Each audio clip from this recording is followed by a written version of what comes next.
Mari kita berdoa. Datanglah kerajaan-Mu dan jadilah kehendak-Mu atas setiap kami di bumi ini seperti di sorga.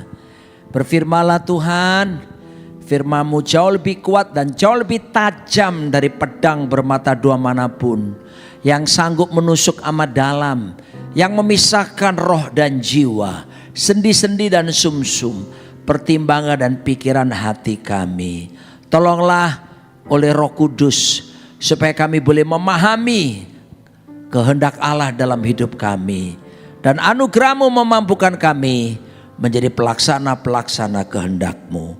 Dalam nama di atas segala nama, Raja di atas segala raja, Tuhan kami Yesus Kristus. Katakan amin. You may be seated. Shalom semuanya. Apa kabar di tahun baru ini? Aman dalam lindungan Tuhan dan pemeliharaan Tuhan. Tentunya pertama-tama saya ucapkan terima kasih buat Pastor Prof. Virgo Handoyo yang selalu kalau kami hubungi, saya selalu diterima untuk boleh pelayanan di sini. Terima kasih banyak. Kami saling menawarkan diri, saudara ya. Jadi kalau beliau ke Indonesia, beliau menawarkan diri, tolong diatur jadwal saya Indonesia. Jadi saya yang mengatur beliau. Jadi saya kalau datang ke sini, saya juga menghubungi beliau. Jadi bisa ada di sini. Ini saya pikir kerjasama yang saling menguntungkan ya, simbiosis mutualisme gitu ya. Dan tadi Bapak Virgo, Pastor Virgo menyampaikan bahwa tema dari gereja ini adalah di tahun 2026 ini luar biasa nih, transformation. Kalau ngomong transformation saya jadi ingat Bumblebee. Oh Bapak nggak menangi ya? Itu Robocop film-film Hollywood film. Bumblebee, Optimus Prime dan sebagainya gitu ya. Karena itu kesukaan cucu-cucu saya, Pak. Nah, transformation keren ini ya. Ini tema yang bagus banget ini ya. Dan tadi itu waktu saya ditanya ayatnya di mana Pak, misalnya oleh salah satu pekerja tadi karena mau ngurus untuk masukkan di multimedia. Saya bilang Roma 12. Terus beliau sambung ayat 1-2. Ternyata memang tuh ayatnya tema gereja ini. Jadi ini saya percaya klop semuanya ya. Bahasa Inggrisnya klop apa ya? Cocok, confirm gitu ya. Align gitu ya. Oke, Roma 12 ayat 1 dan ayat kedua kita akan lihat bersama-sama ya. Diceritakan oleh Pastor Virgo, kita baca lagi ya. Haleluya, 1, 2, 3. Karena itu saudara-saudara, saya mengajak baca semua, bukan baca dalam hati tapi diperkatakan gitu ya. Oke, 1, 2, 3. Karena itu saudara-saudara, demi kemurahan Allah aku menasihatkan kamu supaya kamu satu, mempersembahkan tubuhmu sebagai persembahan yang hidup, yang kudus dan yang berkenan kepada Allah. Itu adalah ibadahmu yang sejati. Keren itu ya. Terus 2, janganlah kamu menjadi serupa dengan dunia ini. 3, tetapi berubahlah oleh pembaruan budimu, sehingga kamu dapat ngapain? Membedakan apa? Kehendak Allah, apa yang baik, yang berkenan kepada Allah dan yang sempurna. Waduh, saudara, saya pernah naik satu pesawat. Saya ingat waktu itu, kalau nggak salah Singapore Airlines. Ya, perjalanan saya dari rumah, saya tinggal di Kelapa Gading, jalan jarak ke airport Cengkareng.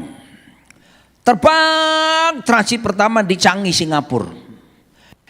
Transit lagi di Jepang, di Narita. Baru dur itu bahasa Surabaya ya. Dur sampai di Lex LA. Oke. Nah, tapi tujuan saya kan jelas LA. Tapi saya harus melewati beberapa tempat, yaitu Bandar Udara Cengkareng, Soekarno-Hatta, Changi, Singapura, dan transit saya di Narita. Sama. Tadi kita baca Roma 12 ayat 1 dan 2 ini, itu ada sasarannya untuk dituju.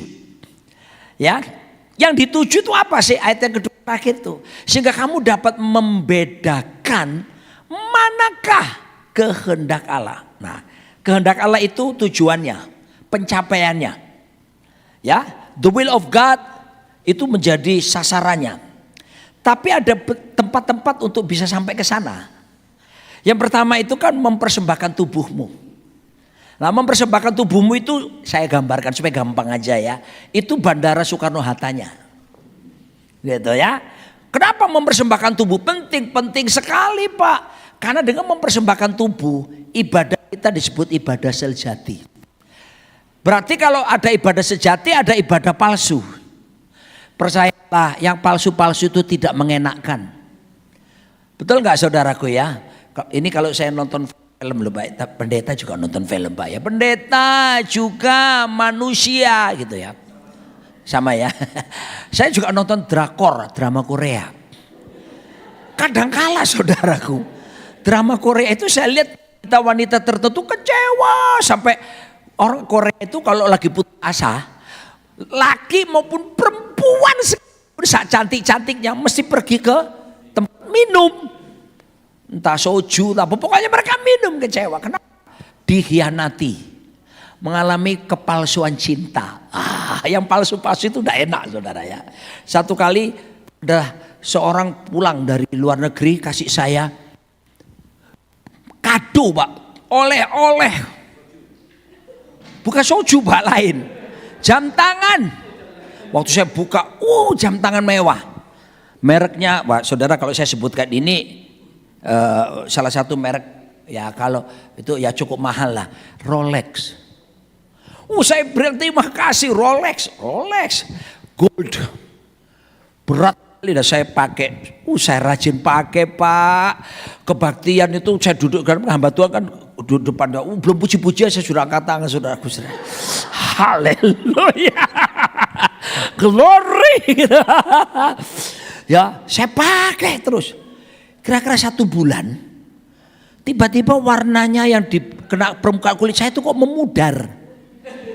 Loh, sudah tidak warna emas lagi, pucat. Loh kok lain ya?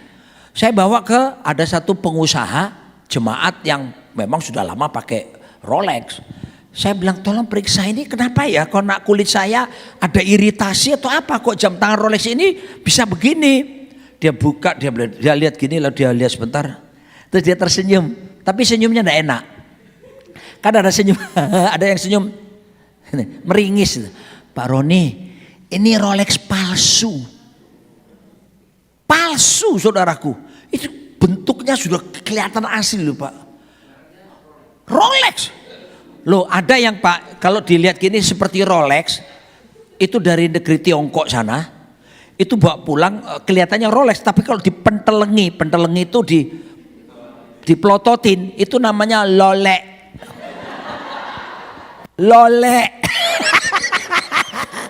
Pernah ada teman saya beli dari Tiongkok ini palsu, Nokia. Orang lihat, Nokia. Tapi kalau dipentelengi lagi, diplototi, Nokla. Itu mereka pinter-pinter itu bikin gitu ya. Sesudah itu jam tangan tadi palsu itu Rolex sekalipun saya taruh di mana enggak tahu rimbanya sampai sekarang palsu. Saudara, kepalsuan itu tidak enak. Saya beritahu saudara, ibadah kita sehebat apapun, nyanyian kita boleh hebat, musik kita boleh hebat, lalu semua fasilitas boleh hebat, tapi kalau tidak pernah mempersembahkan tubuh kita di hadapan Tuhan, di mata Tuhan palsu. Ya, oke. Jadi mari serahkan anggota-anggota tubuh kita ini menjadi senjata kebenaran. Ya, diserahkan kepada Tuhan. Nah, saya beritahu begini, kenapa disebut perlu kita mengetahui bahwa itu ibadah yang sempurna. The transformation start from the transformation of your spirit. Ya, the real us is our spirit. Betul kan Pak? The real us is our spirit. The real us is not what you see. The real us is our spirit. The real us is not our body, but our spirit. Sebab saudaraku, roh kita waktu kita bertobat terima Yesus, roh kita itu langsung diperbaharui, transformation by the Holy Spirit. Bukan usaha manusia. Betul kan? Dulu roh kita mati, tidak terhubung sama Tuhan, lalu waktu bertobat, langsung terkoneksi, langsung turn on. Secara dunia rohani terhubung semuanya. Kita terhubung dengan sorga, ya, terhubung dengan alam yang tidak kelihatan. Wah, spiritual realm, ya, alam roh kita terhubung karena roh kita dihidupkan. Artinya dari kuasa gelap dosa, kemudian sekarang kita mengalami pengalaman disebut kelahiran baru, roh kita. Jadi roh kita sudah tidak ada masalah lagi, selesai. Tapi yang perlu diperbaharui, yang penting menurut firman Tuhan di sini adalah jiwa kita. Wah, ini saya tidak berani khotbah macam-macam soal jiwa. Saya ada profesornya di sini. Your soul is very important to make a true transformation. Is start from your soul. It means start from your mind, the way you thinking. Ini penting sekali ini. Karena Alkitab bilang pertama, kalau kita mempersembahkan tubuh kita, hasilnya apa? Ibadahnya kita sempurna. Ibadah kita sejati tanpa kepalsuan. Tapi yang kedua, do not conform. Jangan kamu menjadi serupa dengan dunia ini. Nah ini apa tadi? Ini Changi Singapura transit tadi. Ya, kita nggak boleh sama dengan cara dunia ini. Saudara perhatikan, kalau saudara ketemu kata dunia di Alkitab, is not talk about a place. If we talk about world in the Bible, always talk about a system. Not a place, but a system. Jadi ngomong dunia itu sistem, saudaraku, ya. Sistem pemerintahan yang dibangun dunia, gitu ya. Kamu tidak boleh sama. 1 Yohanes 2:16 berkata, apa sih sistem dunia itu apa? Pertama, keinginan daging. 2, keinginan mata. 3, keangkuhan hidup. Nah, kita bilang kita nggak boleh sama seperti dunia ini. Dunia ini mengumbar keinginan mata loh, keinginan daging. Entah kenapa ya. Saya ini kan termasuk liburan Pak, saya di Amerika ini kan selama hampir 3 minggu saya sudah di sini. Jadi saya banyak waktu sama anak, sama cucu terus. Sampai akhirnya anak-anak saya itu lagi nonton film Stranger Things. Oh Bapak terlalu banyak berdoa jadi tidak tahu ayat ya Pak ya.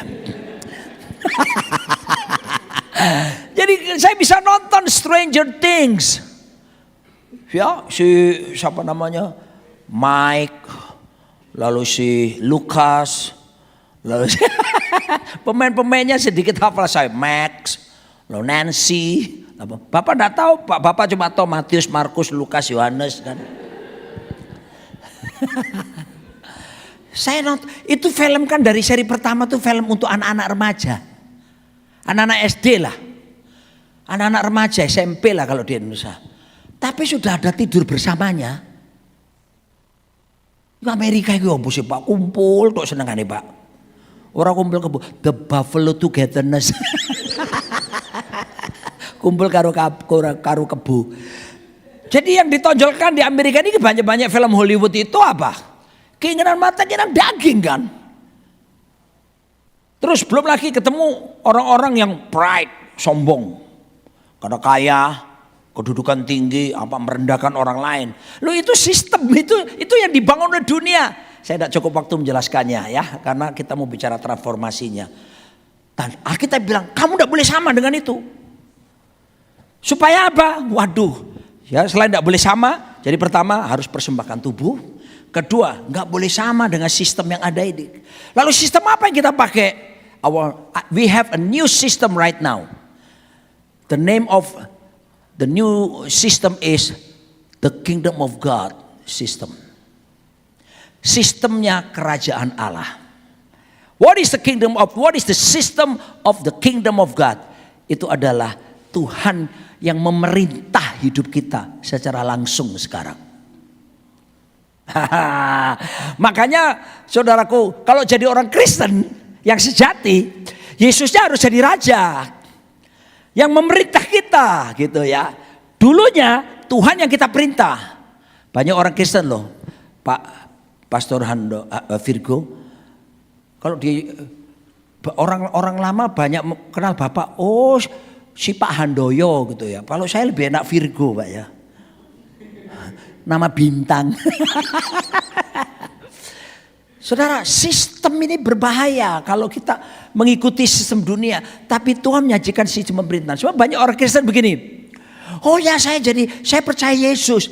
Lalu Tuhan Yesus disuruh menuruti kemauannya selalu. Lewat doanya, lewat puasanya, lewat pelayanannya. Pokoknya Tuhan Yesus diminta menuruti kemauannya. Itu bukan Kristen yang dipimpin oleh kerajaan Allah. Kristen yang dipimpin kerajaan Allah itu menjadikan Yesus betul-betul rajanya, di mana tidak lagi berbicara tentang kita minta Tuhan mengikuti keinginan kita, tapi kita yang oleh anugerahnya selalu berusaha mengikuti keinginan Tuhan buat kita. Amin. Nah itu bedanya di situ. Nah jadi jelas tadi udah sampai di Canggih nih. Lalu yang ketiga apa? Narita. Berubah pola pikirmu. Nah, tuh. Transform. Ya, renewing your mind. Inilah transform by renewing your mind. Wah, rupanya transformasi itu sejatinya dimulai dari transformasi pola pikir. Gitu. Because you are what you think. Amsal Sulaiman berkata, for as a man think in his heart, so is he. Apa yang dipikirkan orang dari dalam hatinya, demikianlah ia. Jadi kalau saya lihat di Alkitab, ada dua jenis pikiran, Pak. Pikiran di kepala dan pikiran di hati. Mungkin kalau ilmu psikologi, pikiran di kepala ini conscious mind. Pikiran sadar. Tapi ada yang disebut pikiran hati, Alkitab bilang. Buat saya lihat, saya golongkan itu subconscious mind. Alam bawah sadar di sini. Nah, ya. Makanya penting baca Alkitab dan merenungkan. Kalau cuma baca Alkitab, cara kerjanya seringkali cuma sampai di sini, pikiran di kepala. Kenapa Alkitab suruh kita renungkan siang malam, renungkan siang malam, renungkan. Karena dengan merenungkan firman, Anda mendownload firman yang ada di kepala tadi, didownload masuk sampai ke subconscious mind, pikiran hati. Firman itu kalau sudah direnungkan masuk di hati, sulit lupanya. Nama ayatnya bisa lupa, nama nomornya. Tapi nama firmannya itu akan melekat di sini. Saudara bisa paham maksud saya ya? Downloading the word of God through meditation. Meditate the word of God is very powerful. Saya tanya sama yang ngerti komputer, Pak multimedia ya. Saya tanya, orang Indonesia semua kan Pak ya? Jangan-jangan mereka enggak ngerti bahasa Indonesia nanti Pak. Ya. Ngomong Jawa pisan Pak ya, iso ngerti bahasa Jawa kabeh. Oke. Is it possible you uploading something that you never downloading? Bisa nggak? Mengupload sesuatu nggak pernah kita download. Tolong dijawab, salah pun nggak saya suruh nyanyi kok. Bisa nggak kita mengupload sesuatu yang nggak pernah kita download? Gak pernah bisa. Ini bapak bule yang satu ini dari tadi sudah gini-gini. Nangkep ini. Wah. Gak bisa, gimana kita bisa upload yang gak pernah kita download. Dengar saya. Bagaimana kita bisa dapatkan kekuatan menghadapi kenyataan hidup yang sulit apapun. Tanpa pernah kita mendownload firman Tuhan masuk sampai ke pikiran hati sini. Makanya banyak orang Kristen kena masalah, deg-deg langsung. Nyanyinya lagu ini, kunci G. Nyanyinya lagu ini. Tuhan, masihkah kau mau mendengarkan doaku. Where are you God? Where are you Lord? Tuhan, masih gerangan Kau terima sembahku. Tanya, Tuhan di mana Engkau? Mana Engkau Tuhan? Banyak orang kasih gitu. Bukan di JKI Anugerah. Itu paling banyak di kutub utara bagian pedalaman, yang diam dalam gua-gua tepi jurang 500 meter perempatan jalan kan buntu. Terjemahkan far away gitu aja. Terus lagu itu berkata begini, mana tanganmu? Tuhan ditantang, mana tanganmu Tuhan? Saya kasih tahu ya. Makanya kalau nggak tahu firman, kita hati-hati ngomong sama Tuhan. Kalau kita tanya sama Tuhan, mana tanganmu? Yesaya 40 ayat 12 berkata begini, akulah Tuhan yang mengukur langit ini hanya dengan jengkal tangan. Langit tinggi nih loh, coba diginikan sama Tuhan. Tolong ada yang jengkal tangannya 1 meter. Tolong maju ke depan Pak, foto sama saya. Masuk sosmed gempar ini Indonesia. Ada yang 50 cm, tidak ada, kita paling cuman berapa? 20-30 cm ini. Tuhan ngukur langit dengan jengkal tangannya. Gede gak tangan Tuhan? Tolong dijawab, gede gak? Gede, kalau dia pakai jam tangan segede apa jamnya Pak? Alkitab bilang gini, siapa yang menakar air laut dengan lekuk tangannya? Seluruh jumlah air laut seluruh dunia kalau ditampung cuma segede tangannya Tuhan. Besar gak tangan Tuhan? Sangat besar. Kalau bayangkan pakai cincin, segede apa cincinnya Pak? Terus kita bilang, mana tanganmu? Kalau saya Tuhan Pak ya. Bisa ada orang berteriak, mana tanganmu Tuhan? Saya coba-coba kasih tahu. Ini loh nak tangan saya, dari langit muncul gini. Pasti orang itu teriak, lihat tangan besar turun dari langit. Karena nggak tahu kebenaran. Makanya penting sekali membaca Alkitab, merenungkannya. Supaya betul-betul terdownload kebenaran bekerja di sini. Ada masalah apapun, nanti Roh Kudus. Yohanes pasal ke-14 dan Yohanes pasal 16 menjelaskan. Roh Kudus yang akan mengingatkan segala sesuatu yang Yesus pernah ajarkan. Roh Kudus bahasa anak sekarang, upload semua firman yang pernah kita renungkan. Sehingga kita bisa, oh kalau ketemu masalah ini, firman Tuhan berkata seperti ini. Saya bisa hadapi. Ya. Jadi pertama ini yang mesti diperbarui. Ya. Persembahkan tubuh, ini bicara yang physical. Tapi jangan lupa secara fisik. Also our soul. Start from our mind. Karena dengan pikiran ini akan menentukan semuanya. Saudara, semuanya harus dimulai dari pola berpikir kita. Amin. Ya. Makanya saya bersyukur firman Tuhan itu kan disebut pada mulanya adalah firman. In the beginning was the word, and the word was with God, and the word was God. Betul kan? Saudara tahu kata word di situ firman, bahasa Yunaninya logos. It means God's big idea. Dalam bahasa Yunaninya ada ide besarnya Tuhan. Ide itu berbicara di sini. Ya, jadi saudaraku yang dikasihi Tuhan, kita perlu perbaharui tiap hari. Ya, nah sudah. Tapi yang berikutnya ini luar biasa. Sehingga kamu, ini tadi sudah sampai Narita kan? Sekarang Los Angeles. Tujuannya Los Angeles ini. Tujuannya apa? Ya, saya baca bahasa gitu. Then you will be able to test and approve what God's will is. His good, pleasing, and perfect will. Saudara lihat itu. Jadi sebetulnya tujuannya apa sih?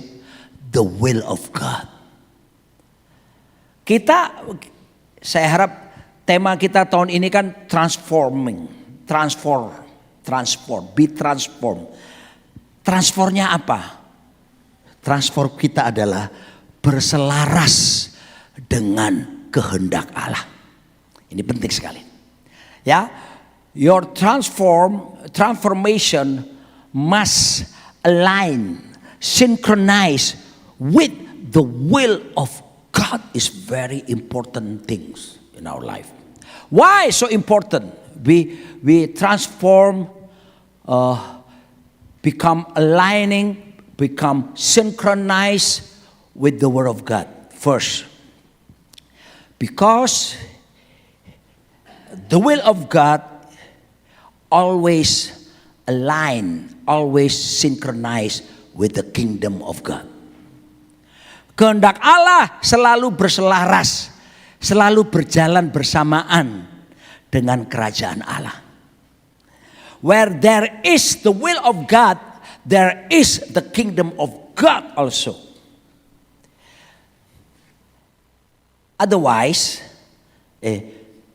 sebaliknya itu apa bahasa Inggrisnya? Hah? Sebaliknya? Bahasa Inggrisnya Pak? Sebaliknya? Otherwise. Loh, betul berarti saya tadi kan? Saya bilang otherwise kan tadi? Otherwise, where there is the kingdom of God, there is also the will of God. So that's why Jesus teach us about prayer. Let your kingdom come and your will be done on earth as it is in heaven. Jadi saudaraku, transformasi itu penting sekali berselaras dengan kehendak Tuhan.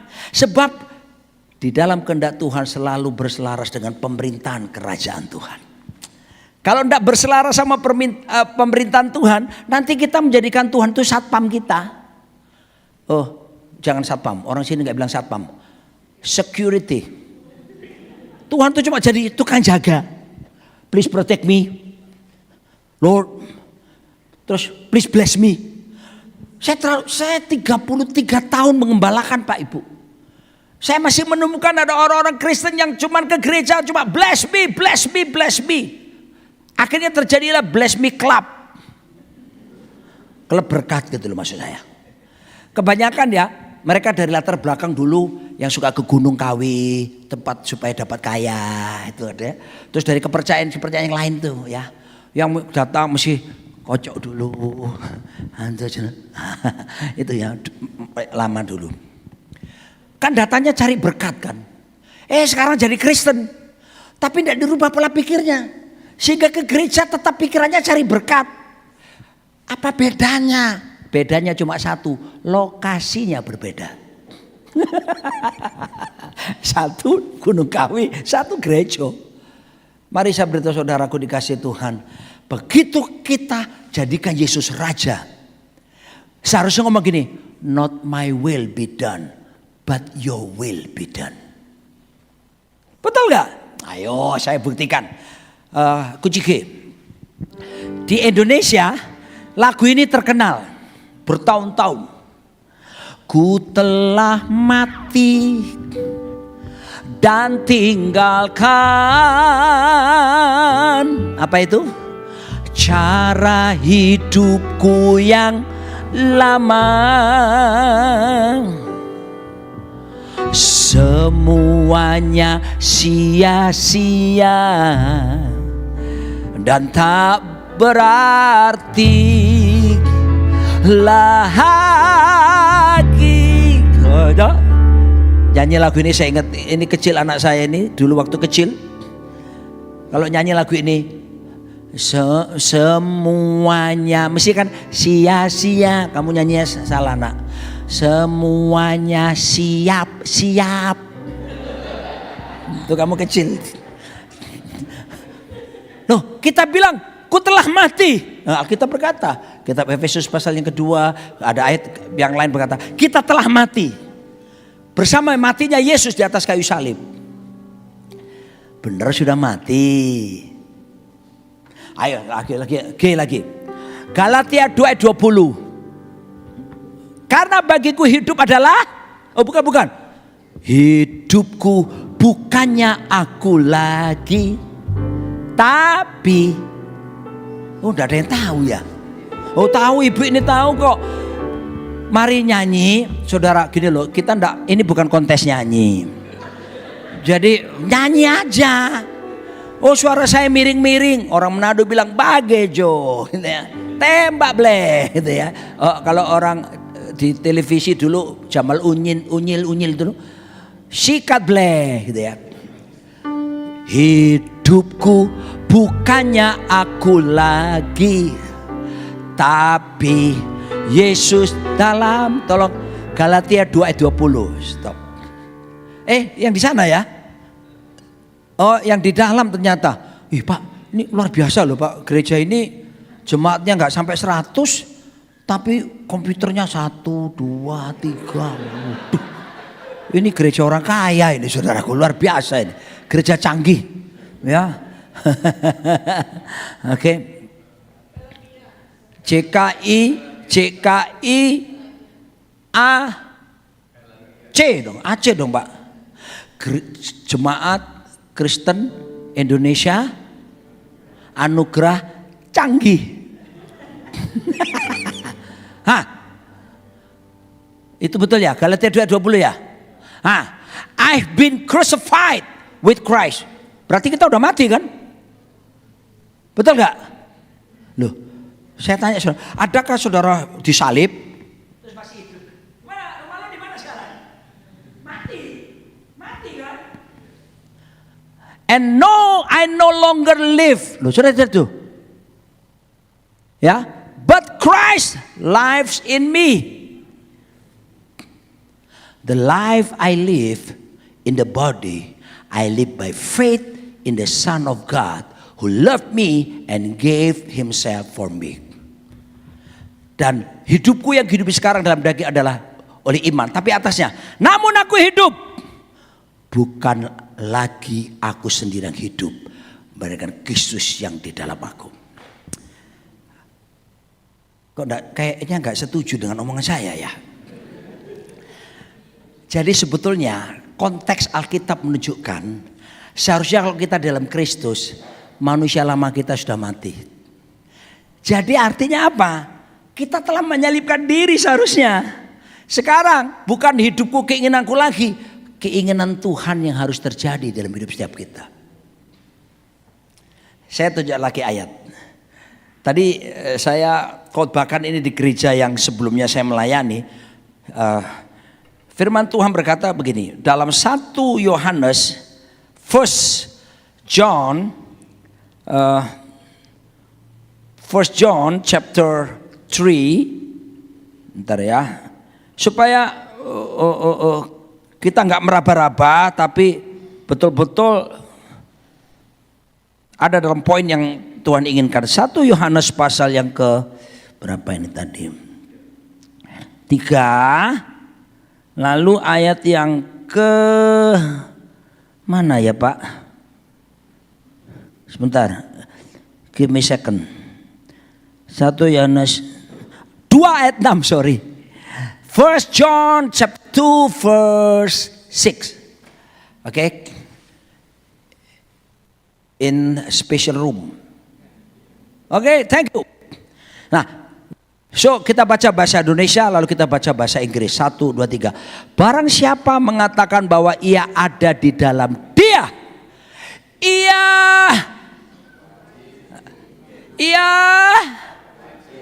ia semoga hidup.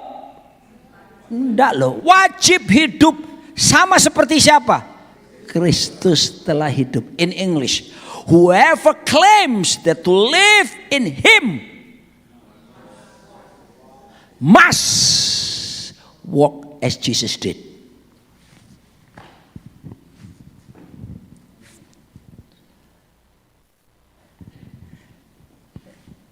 Kok baru cuma satu saya dengar ngomong amen. Aminnya enggak masuk ya Pak ya. Aminnya liburan ke Alaska. Saya harus beritahu saudara, ini loh kebenarannya.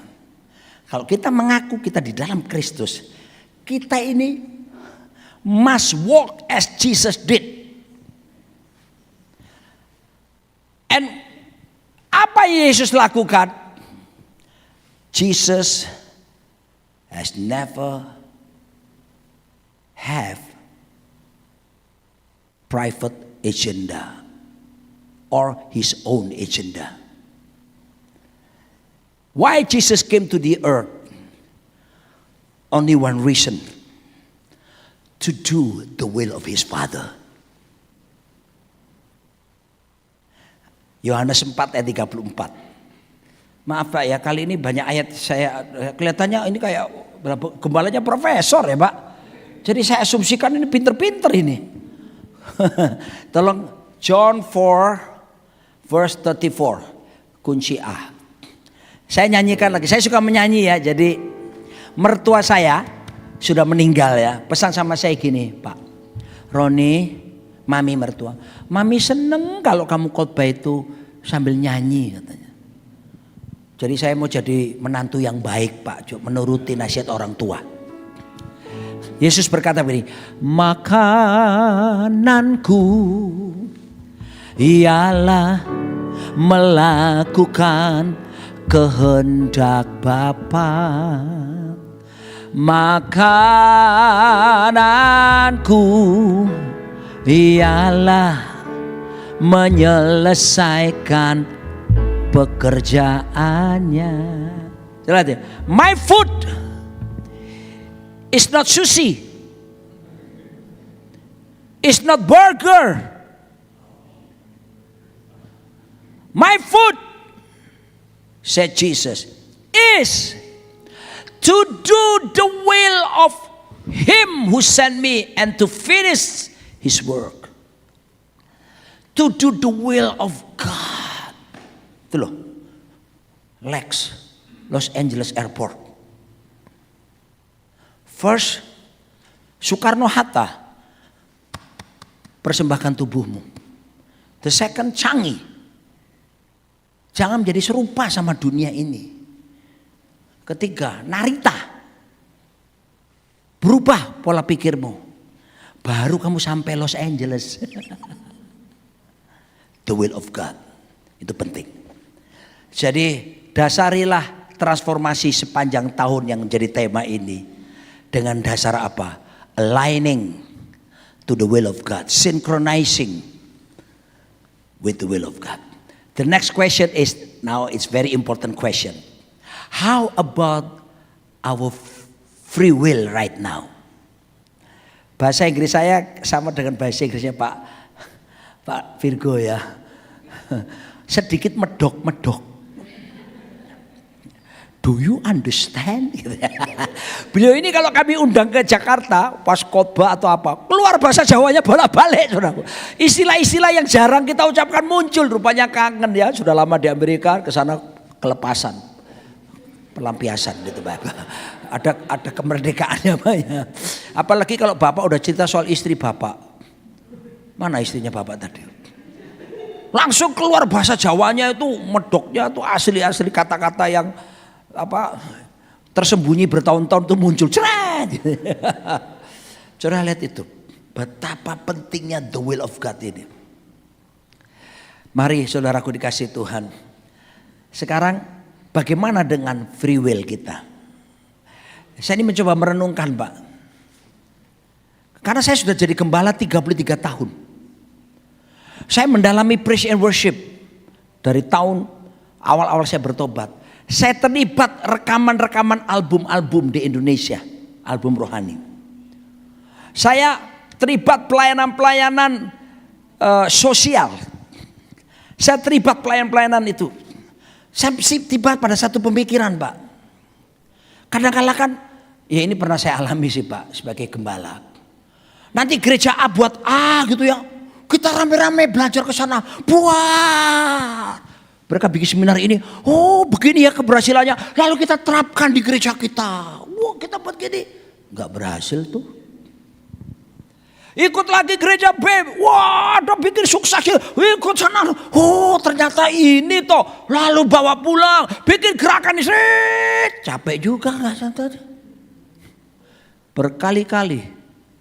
Lalu saya merenungkan baik-baik. Tuntunan Roh Kudus berkata begini, kamu ikuti kehendakku atau kehendak siapa? Kehendakku belum tentu buat yang di gereja A, buat gerejamu juga. Ada spesialisasi yang akan kutunjukkan. Dan saya dengan istri saya akhirnya ketemu, Pak. Oh, apa ya? Kami berdoa bertahun-tahun, Pak. Sederhana saja. Kami berdoa harus menekankan pelayanan yang disebut family, keluarga. Jadi kami waktu di Jakarta, gereja Jakarta itu Bapak Ibu gerejanya gede-gede. Mega church itu banyak di Jakarta sekarang. Duitnya rupiah itu sampai triliun, Pak. Dalam rupiah itu triliun loh, Pak. Karena saya tahu, saya kan berteman dengan gembala-gembala di sana. Lalu nanti gereja kecil-kecil berpikir enggak sukses. Itu gereja bisa sukses, kaya, gedung mewah apa semua.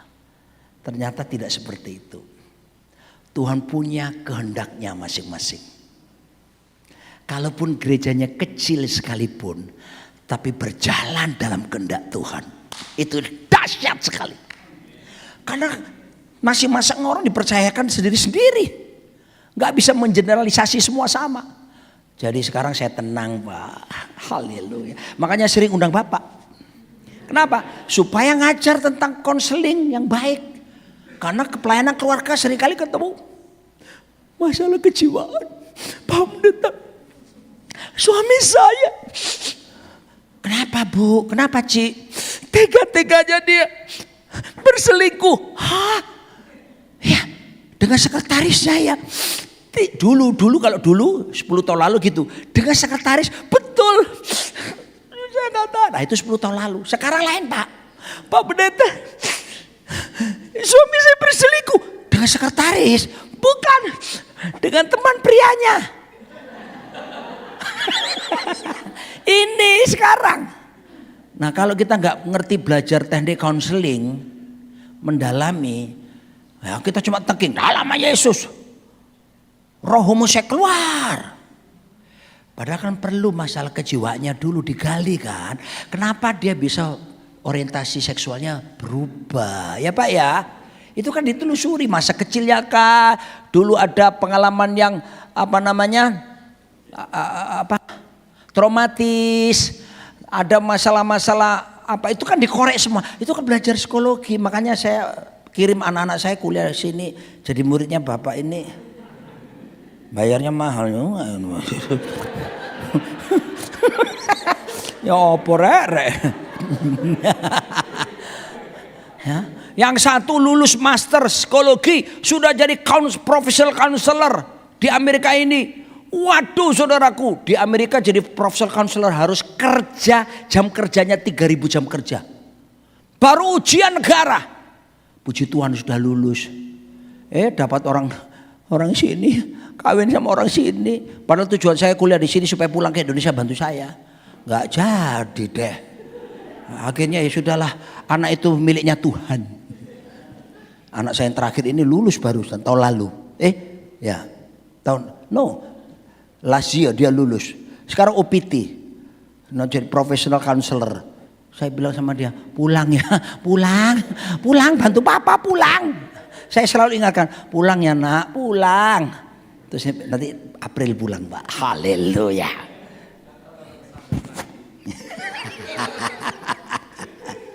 Ya. Tapi saudaraku dikasih Tuhan, bicara kehendak bebas. Semua orang punya.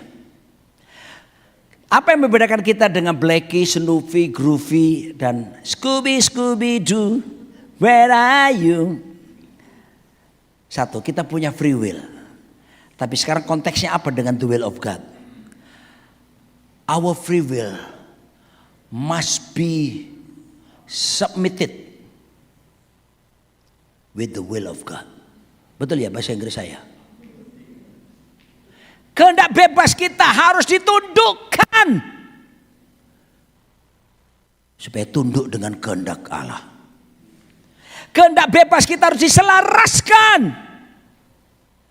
Harus laras dengan kehendak Allah. So you have to practice every day in your life. Every day. 1 Timothy, the last word. The last verse. 1 Timothy chapter 4 verse 7. B. Latihan sekarang. Latihan menyelaraskan dengan kehendak Tuhan. Latihan. Ya. Oke. Train yourself to be godly. Train yourself. Train yourself to be godly. Train yourself to do the will of God. Train every day in your life. Latihan. Kalau enggak latihan gimana jadi juara? Tadi saya datang ke sini sengaja lebih awal. Saya dengar di sana, wah ini sudah mulai kebaktian. Tapi kok parkiran masih enggak terlalu banyak. Saya ke sini tuh sudah nyanyi-nyanyi. Latihan. Ibu-ibunya latihan. Kenapa Anda latihan?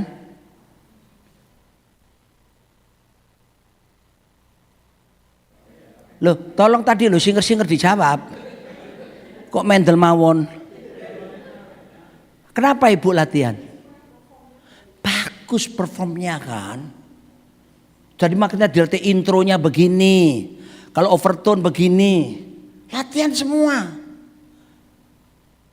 Kalau kamu mau melakukan Tuhan dengan lebih baik, kamu perlu latihan terus menerus. Train yourself. Not only to be godly, train yourself to do the will of God. Latih. Kalau sudah latihan, nah ini prosesnya. That's the process. After you practice, train, and then the next step, become a habit. Kebiasaan. Kalau sudah habit, kebiasaan, and then will become culture. Culture, budaya. What is culture? Budaya adalah segala sesuatu yang kita lakukan udah tanpa berpikir lagi, itu budaya. Dalam pengertian sederhananya ya, budaya itu semua yang kita lakukan udah gak pakai pikiran karena sudah jadi lifestyle, udah jadi gaya hidup, udah jadi darah daging kita. Udah terbiasa, terlatih. Contoh.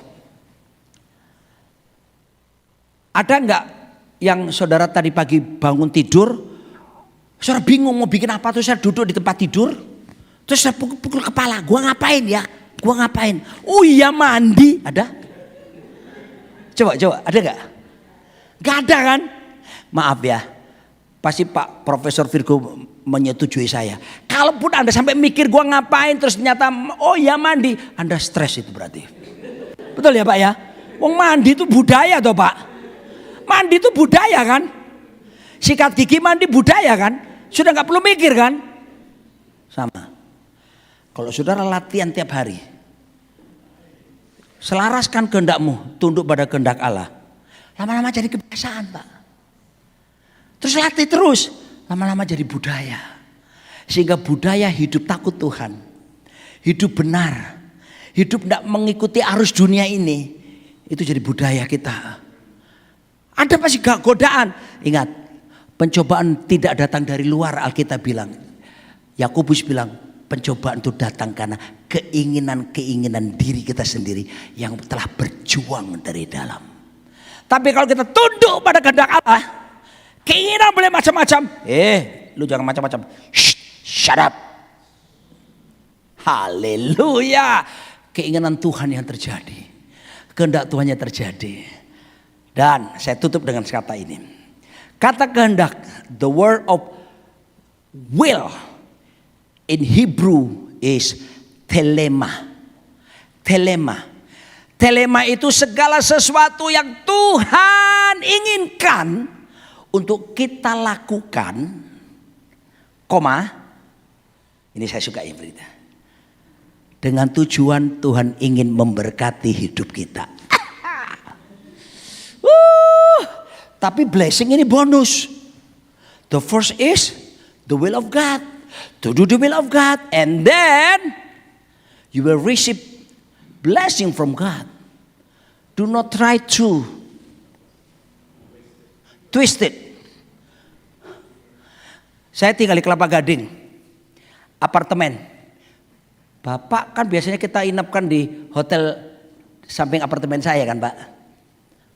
Dulu saya 15 tahun yang lalu apartemen tuh waktu promosi 1 unit apartemen dapat bonus 2 AC. Is it apa namanya normal? Normal toh? Beli AC beli apartemen, dapat hadiah bonus AC 2 biji. Wajar ya? Dalam dunia bisnis wajar ya? Yang enggak wajar apa? Beli AC, mau kepingin dapat apartemen. Itu yang seringkali orang Kristen lakukan. Mereka berpikir blessing, berkat, tanpa berpikir kehendak Allah untuk dilakukan. Jadi Tuhan itu jadi kayak tempat pelampiasan kebutuhan. No. Mulai sekarang belajar gini. Not my will be done, but your will be done. Help me Lord. Give me your grace. Because the meaning of grace is the ability of God who strengthen us. Ketika kita gak mampu, dijadikan mampu oleh Tuhan karena ada anugerahnya. Amin. Jadi saya menyumbang sedikit Pak. Tahun ini tahun transformasi. Tapi transformasi kepada apa?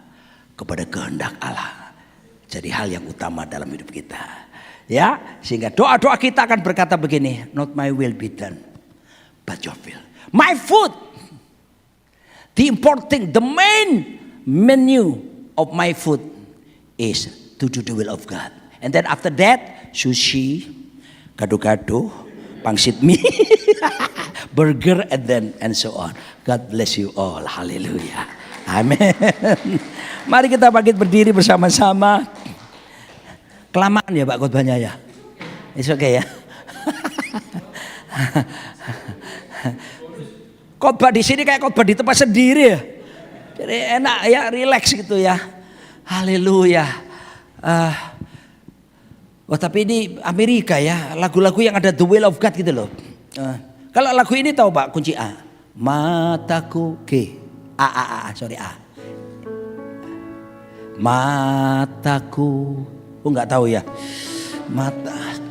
Tahu ya Pak ya? Oh. Do you know that song? Atau bantuin Tevi supaya orang Amerika yang lain bisa nyanyi lagu apa yang ada the will of God. Itu komputer, will of God. Ya itu aja ya. Menyenangkanmu. Oh salah ya Pak ya. Kunci A tadi. Menyenangkanmu, senangkanmu. Hanya itu kerinduanku.